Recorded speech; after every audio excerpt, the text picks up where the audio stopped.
30 centimetre लंबा जिस्म, यानी ये जिस्म दे दिया, उसकी ऊंचाई यानी हाइट दे दी, उसको HO का नाम देंगे। HO से मुराद होता है हाइट ऑफ ऑब्जेक्ट, जिस्म को ऑब्जेक्ट कहा जाता है। HO कितना दे दिया भाई? 30 सेंटीमीटर। 10.5 सेंटीमीटर के फासले पर कनकेव मिरर के सामने रखा है, तो B आपको दे दिया 10.5 सेंटीमीटर। इसकी फोकल लेंथ 16 सेंटीमीटर है। फोकल लेंथ आ गई 16 सेंटीमीटर। मिरर जो है ये कनकेव है, अगर कन्वेक्स होता तो यहाँ मुझे माइनस लगाना पड़ा, लेकिन अब चूंकि कनकेव मिरर है इसलिए माइनस नहीं प्लस ही लगाएंगे, तो 16 सेंटीमीटर। इमेज कहाँ बनेगी? क्यू मालूम करना है। इमेज की ऊंचाई कितनी होगी? HI मालूम करना है। इमेज की लंबाई या इमेज की ऊंचाई हमने मालूम करनी है। तो ये एक मेडिकल में 2 हिस्से हैं जो आपने हल करने हैं। अब यहाँ पर पहले हम क्यू मालूम करने के लिए वही फॉर्मूले का सहारा लेंगे, तो 1/f is equal to 1/p plus 1/q। हमें क्यू मालूम करना है, इधर आकर माइनस हो जाएगा। 1/f minus 1/p is equal to 1/q।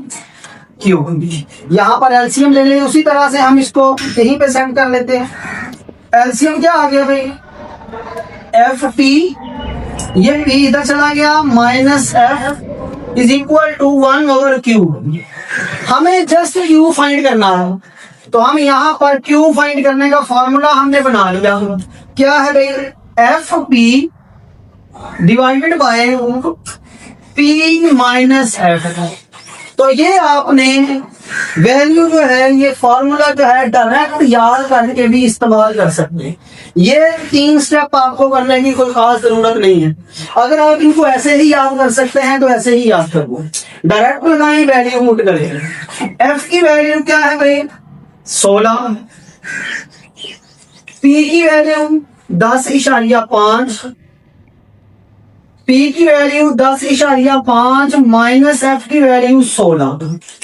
अब ये फॉर्मूले में माइनस बन रहा है, तो हमारे पास इन दोनों को ऊपर मल्टीप्लाई करें तो क्या आंसर आया? 168 आ जाएगा। हाँ जी, इन दोनों को माइनस करें, बड़ी वैल्यू के साथ माइनस है इसलिए माइनस 5.5 आ जाएगा। तो आपके पास माइनस ऐसे ही शुरू में लिख लिया हमने। 168 को 5.5 से डिवाइड कर देंगे, तो जब आप इसको डिवाइड करेंगे ये आपके पास आ जाएगा 30.6। हाँ जी, यही आंसर आ रहा है। तो ये हमारे पास 30.6 सेंटीमीटर ये जवाब आ गया। अब माइनस क्यों आया यहाँ? यहाँ पर माइनस इस वजह से आया है कि इमेज बिहाइंड द मिरर बनी है, तो बिहाइंड के केस में आपके पास आंसर जो है वो माइनस आता है, यानी इमेज जो है वो मिरर के पीछे बनती है। अब अगला हिस्सा आ गया, इसका HI मालूम करना है, हाइट ऑफ ऑब्जेक्ट मालूम करना है। तो हाइट ऑफ ऑब्जेक्ट मालूम करने के लिए फॉर्मूला याद रखना है आपने, Q/P is equal to HI over HO।